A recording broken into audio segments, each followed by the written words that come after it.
Welcome to Not Milk Never Milk. Subscribe if you're lactose intolerant. You start by cutting power at the breaker and confirming no voltage with a tester. This keeps you safe.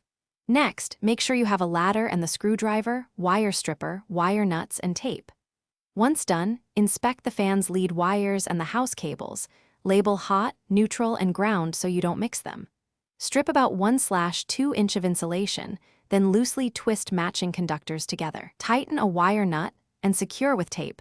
So connections, you mount the fan bracket to the ceiling box with the supplied screws, making sure the box is rated for fan load. Once the bracket is firm, lift the fan body and align the canopy. Feed the wires through the canopy hole as you position it. Connect the fan black lead to the house hot.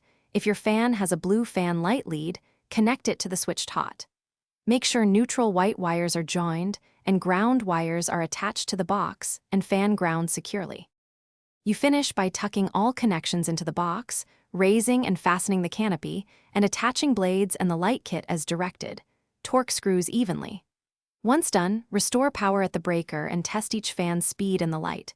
Cycle wall switches and verify remote pairing, if present.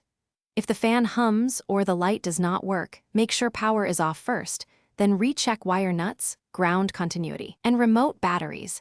Loose connections or mispaired remotes are the usual culprits.